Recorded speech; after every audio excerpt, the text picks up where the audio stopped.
ஸ்ரீ ஆண்டாள் திவ்ய திருவடிகளே சரணம். ஸ்ரீமதே ராமானுஜாய நமஹ. கத்துக்கரவை கண்களம் பலகர்ந்து செத்தார் திறமலுற சென்று செய்து செய்யோம் குத்தமென்றல்லாத கொலவரதம் பொற்கடையே புத்தவரன் குணலும் புடங்கடலே போதராய் சித்தத்தோருமாழாம் எல்லாரும் வந்து நின் முக்துந்து முகில்வண்ணன் பெயர்பாடா சித்தாதே பேசாதே செல்வப் பெண்டாட்டி నీ ఎత్తుకురంగం పొరులేలోరింబావాయ్.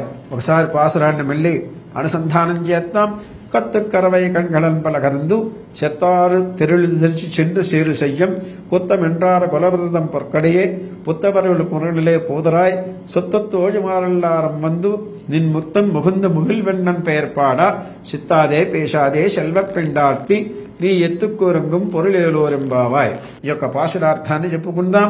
కత్తుకరవై కళగణం పరా దూడలీన పశువుల యొక్క అనేక సమూహములు కరందు పాలు వెతికి లోకక్షేమంకరులకు షత్తారు దిరిల్ అழிయా శత్రువుల బలము మాయినట్లుగా సెండ్రు చేరు శయ్యం వారలమైనంద యాత్రను మంద అంటే వారలమై దండయాత్ర చేసి ప్రచండమగు యుద్ధము చేసి దుష్టులను శిక్షించిన వారును కుత్తం ఒండ్రు ఇల్లాదా దోషమొక్కటిని విశుద్ధ చరిత్ర కలిగిన కోమలతం గోపాలుల వంశమునకు పార్తం కొడే బంగారు తీగ వలె స్పృహణీయురాల పుత్తవరులు కొల్లు పుట్టలో జుట్టుకుని ఉన్న నాగసర్పం యొక్క పడగము వలె ఉన్న కటిసూత్ర ప్రదేశము గలదానా పునమలులే అరణ్యమున యథేష్టగా సంచరించుచు ఉన్న నెమలి వంటి కాంతి కలిగినానా శల్వప్ పెండాట్టి శ్రీకృష్ణ దివ్యానుభవముతో భోగభాగ్యములతో తొలదూగు కాంతి తిలకమా పోదరాయ్ దయచేయుమా సుత్తోజుమారల్లారం బంధువర్గములో చేరిన సఖలందరూ కూడా వందు గుంపులుగా వచ్చి నిన్ ముత్తం ముఖందు నీ భవ నాంగణమున ప్రవేశించితమి అంటే నీ భవనమునందు ప్రవేశించితమి ముగిల్ మండ్రన్ పేర్పాడా నీలమేఘశ్చావడే అనే శ్రీకృష్ణ స్వామి యొక్క తిరునామములను కీర్తించుచున్నప్పుడు చిత్తాదే పేషాదే కదలక మెదలక నోరు మెదలక ఉరుంగం పొరుల్ ఎత్తుక్కు నిద్రించుటో నీ అభిప్రాయం ఏమియో మాకు తెలియక ఉన్నది. ఏల్ ఓర్ ఎంబాబై తగిన అద్వితీయమైన వ్రతము శుభముగా నెరవేరును. ఈ యొక్క కత్తుకరవై కల్పరకనందు అని చెప్పుకొస్తున్నామన్నమాట.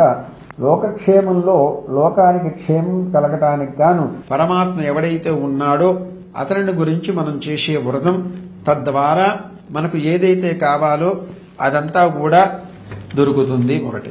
రెండోది ఏంటంటే ఆ స్త్రీని వర్ణిస్తున్నారు ఇక్కడ అమ్మవారు.